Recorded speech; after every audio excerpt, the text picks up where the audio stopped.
네, 안녕하세요. 무형글로벌입니다. 오늘도 베트남 소식을 전해드리도록 하겠습니다. 오늘의 날짜는 10월 7일입니다.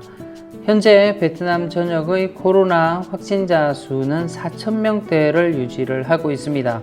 사망자 수도 많이 줄어서 100명 초반대까지 내려와 있는 상태입니다. 여전히 많이 발생하는 곳은 호치민과 빈정에서 가장 많은 확진자와 사망자가 나오고 있습니다. 네, 그리고 현재 베트남에서 가장 큰 뉴스거리는 뭐냐면요. 호치민에 살고 있는 이주 노동자들, 그 다음에 호치민 근교에 살고 있는 이주 노동자들이 고향으로 돌아가려고 하는 인파들이 상당히 많이 있다는 겁니다. 개인적인 귀향은 허락하지 않고 있습니다. 그래서 저번에 버스를 한 110세대까지 동원해서 5천여 명의 귀향을 도와주었고요. 그리고 지금 같은 경우는 개인적인 오토바이를 가지고 고향으로 돌아가는 인파들이 계속해서 나오고 있습니다. 네, 그리고 개인적으로 갈 수 있는 건 아니고요. 오토바이를 이용해서 자기의 오토바이나 차량을 이용해서 돌아가지만 대부분이 오토바이입니다. 지금 이주 노동자들은 경제적인 상황들이 좋지 않습니다. 그리고 지금 현재 돌아가려고 하는 많은 이주 노동자들의 주된 이유가 뭐냐면 경제적인 상황 때문에 돌아가려고 하는 거기 때문에 대부분이 오토바이로 지금 현재 고향으로 돌아가려고 하고 있습니다. 일부 귀향자들은 북부지방의 솔라와 라오카이까지 가야 되는 긴 트레킹을 해야 됩니다. 한 300명 정도 되는데요. 이 길이 거의 2,000km 가까이 된다라고 합니다. 그런데 이게 좋은 오토바이로 이 먼 거리를 간다고 하더라도 며칠이 걸리고 오토바이에 문제가 생길 수 있는데 대부분의 이 사람들이 타는 오토바이는 성능이 좋은 게 아닙니다. 그리고 장거리 운행에 좋은 오토바이들이 아니기 때문에 자주 쉬어줘야 됩니다. 자주 쉬지 않게 되면은 오토바이가 과부하가 걸려서 고장이 나는 경우가 많이 생긴다고 합니다. 네, 어쨌든 이렇게 자주 쉬어가면서 고향으로 가고 있습니다. 고향으로 가는데 그룹이 딱 정해져 있습니다. 이런 경찰들과 한 그룹을 지어서 같이 출발하고 같이 쉬고 하게 됩니다. 트럭들도 같이 움직이면서 오토바이가 고장나게 되면은 사람들을 실어준다라고 합니다. 그리고 이 사람들이 움직이는 동안의 음식 제공은 같이 가고 있는 경찰들과 지방 경찰들, 그 지역에 도착을 하게 되면은 그 지역에서 먹을 빵과 물 같은 것을 많이 제공하는 모습들을 볼 수가 있습니다. 그리고 며칠이 걸리기 때문에 잠을 자야 되는데요. 이런 숙박시설을 제공하는 데는 없습니다. 밤이 되게 되면 인도에서 박스를 깔고 잠을 청하고 또 다음날 출발하고 이렇게 되게 됩니다. 이주의 이유를 기사에서는 많이 실지 않고 있습니다. 보면 대부분의 사람들이 오랫동안 일이 없고 집세를 내지 못하고 해서 고향으로 돌아간다라고 이야기를 하고 있습니다. 여기에 이동하는 사람들도 7월 정도부터는 일을 하지 못하고 실직 상태였다라고 이야기를 하고 있습니다. 그런데 지금 아이러니하게도 호치민이나 지금 빈정 쪽의 공장에서는 사람들을 계속해서 구하고 있습니다. 그리고 이미 고향으로 돌아간 사람들이 현재 돌아오지 않아서 인력난에 허덕이고 있는데 또 이 사람들은 일이 없어서 돌아간다라고 합니다. 물론 지금 공장에서 일하고 있는 사람들의 반 이상이 고향으로 현재 돌아가고 싶다라고 합니다. 계속해서 일을 해왔지만 일하는 환경들이 그렇게 좋지가 않습니다. 자기 집으로 출퇴근이 되지 않고 계속 공장에서 일을 해왔기 때문에 이 사람들이 일을 하더라도 옛날처럼 편안한 마음으로 가족들과 편안한 잠자리를 가지면서 이렇게 일을 하는 게 아니라 불편한 상태에서 계속 일을 하다 보니 일을 하고 있는 사람들도 돌아가려고 하고 있습니다. 물론 또 지금 현재 이렇게 돌아가는 사람들의 인터뷰를 보게 되면 공장에서 일했던 사람들이 아니라 일반적인 다른 일을 했던 사람들이 돌아가게 됩니다. 네, 그동안은 거의 밖을 나오지 못했기 때문에 어떤 일을 하든 현재까지는 멈춰졌어야만 됐을 것 같습니다. 어쨌든 이 사람들은 돌아가면서 다시 복귀를 할 마음은 있는 것 같습니다. 그런데 이게 이런 애매한 상태가 아니라 완전히 오픈이 되게 되면은 그때 돼서 돌아오려고 마음을 먹고 지금 현재 고향으로 돌아간다라고 합니다. 네, 그리고 우리 교민들과 관련된 소식이 있는데요. 베트남 총영사관의 공지 내용입니다. 10월 7일부터는 코로나19 접종을 완료하게 되면은 한국으로 들어가게 되면 한국의 전자예방접종 시스템에 등록이 가능합니다. 그러면은 격리를 하지 않고 한국에서 코로나 예방접종을 다 맞은 거와 똑같은 이런 효과를 가진다라고 합니다.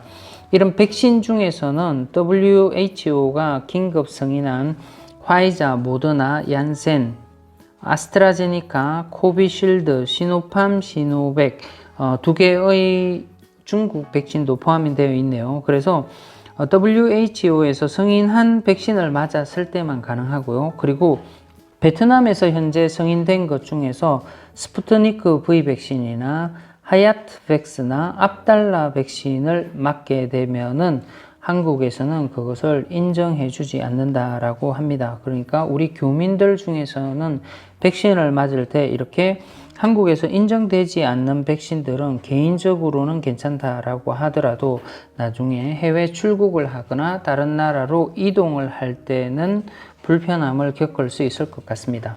네, 지금 베트남 같은 경우는 단계적으로 지금 오픈을 하고 있습니다. 지금 2021년 11월에는 내국인 관광객 위주로 각 관광지에서 이렇게 조금씩 오픈을 하고 있습니다. 그리고 푸콕성 같은 경우는 10월부터 오픈을 하려고 그랬는데 준비가 덜 되어서 11월부터는 동북아, 유럽, 미국, 중동으로부터 해외 관광객을, 해외 방문객을 받을 수 있다라고 합니다. 그리고 2021년 12월에는 하롱베이, 나트랑이라고 하죠. 달랏에는 또 이렇게 해외 여행객들을 받아서 시범 운행을 하겠다라고 합니다. 이때는 완전 오픈되는 게 아니기 때문에 여행을 오더라도 약간의 제약들이 있을 것 같습니다. 사실은 많은 제약이 있게 되겠죠. 그 지방에서 딱 정해놓은 그 루트로만 이렇게 움직일 수 있는 여행이 될 것 같습니다.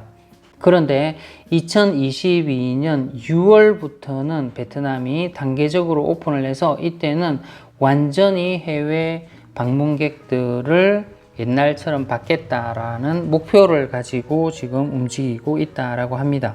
이 베트남의 계획대로 된다라고 하게 되면은 2022년 6월부터는 해외 관광객들이 자유롭게 베트남을 드나들 수 있을 것 같습니다. 물론 백신 여권을 가진 여행객들에 한해서일 것 같습니다. 네, 제가 저번 뉴스에서 말씀드렸던 것처럼 베트남의 큰 도시에서 이렇게 오픈을 하면서 다음 단계까지 완화가 될 줄 알았는데 이 완화가 쉽게 되지 않고 있습니다. 무슨 이유에서인지 모르겠지만 확진자 수는 정말 많이 줄었습니다.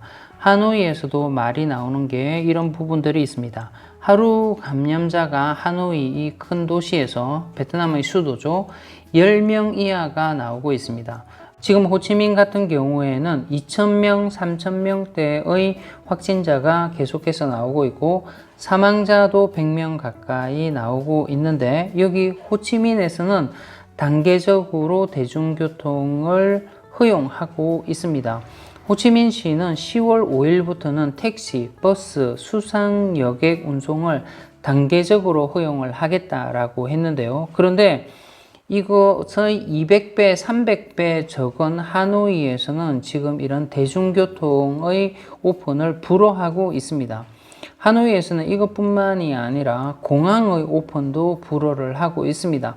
지금 현재 하노이는 베트남에 있어서 호치민과 하노이의 두 개의 큰 남북의 큰 도시입니다. 그런데 호치민 같은 경우는 항공편도 오픈을 하겠다라고 했는데 지금 확진자가 훨씬 적게 나온 하노이에서는 지금 이런 대중교통, 비행, 기차 여행 이런 부분들을 다 계속해서 불허한다고 발표를 하고 있습니다. 하노이 당국에서는 이런 백신 접종이 어느 정도 완료되고 나면 오픈을 하려고 하는 것 같습니다. 옛날에 호치민과 같은 대혼란을 맞을까봐 걱정을 하면서 지금 최대한 천천히 오픈을 하려고 하는 것 같습니다. 네, 오늘 우리나라도 지금 월드컵 최종 예선이 있죠. 우리나라 같은 경우에는 8시에 한국과 시리아의 경기가 있습니다. 한국에서 하게 되는데요. 오늘 베트남에서 정말 중요한 최종 예선이 있습니다. 중국과 붙습니다. 베트남이 항상 중국과의 이런 관계가 좋지가 않습니다. 그리고 중국을 상당히 싫어하고요. 그런데 또 이 최종 예선에서 베트남이 생각하기에 우리가 이 나라는 잡을 수 있다라고 생각하는 나라, 그리고 가장 만만하게 생각하는 나라가 중국입니다. 그런데 뭐 기사에서는 베트남 전문가들은 이렇게 얘기를 하고 있습니다. 중국은 객관적으로 우리보다 피파 랭킹이 위다. 베트남 같은 경우는 피파 랭킹이 95위입니다. 그런데 중국이 20계단 높다라고 합니다. 그래서 우리는 냉정하게 생각하고 성점 1점을 땄는 이런 전략을 펼쳐야 된다라고 전문가들은 이렇게 얘기를 하고 있는데, 베트남 사람들은 대부분 이렇게 생각을 하고 있습니다. 우리는 충분히 이길 수 있다. 중국은 무조건 잡아야 된다라고 이야기를 하고 있습니다. 지금 중국도 어떻게 생각하고 있냐면 베트남은 쉽지가 않다라고 생각을 하고 경기력은 필요 없다. 무조건 승리해야 된다라고 3점을 얻는데 중국은 집중할 것이다 라고 계속해서 보도가 나오고 있습니다. 어떻게 보면 두 팀 다 월드컵에 출전할 수 있는 그런 확률은 계속해서 낮아지고 있습니다. 왜냐하면 현재 두 게임을 했는데요. 베트남이 2패를 해서 5위에 랭크되어 있고 중국도 2패를 해서 6위에 랭크되어 있습니다. 두 팀 다 승점이 하나도 없습니다. 베트남은 유일하게 좀 잡아볼 수 있는 팀이 중국이다라고 생각을 해서 이 경기를 상당히 기대를 하고 있고요. 중국 같은 경우는 베트남에게조차도 지게 되면 정말 이길 팀이 없다. 베트남은 반드시 잡아야 된다라고 이렇게 해서 어떻게 보면 잘하는 팀의 빅매치가 아니라 거의 꼴찌 팀의 빅매치로 오늘 경기가 주목을 받게 될 겁니다. 지금 베트남은 거의 흥분 상태에 있습니다. 옛날처럼 밖으로 나와서 응원을 하지 못하지만 이 코로나 상태가 조금만 좋아졌다라고 하게 되면 거리 응원이 오늘 아마 난리가 났을 겁니다. 어쨌든 오늘 베트남 입장에서는 이 경기를 꼭 잡아야 된다라고 생각을 하고 있고요.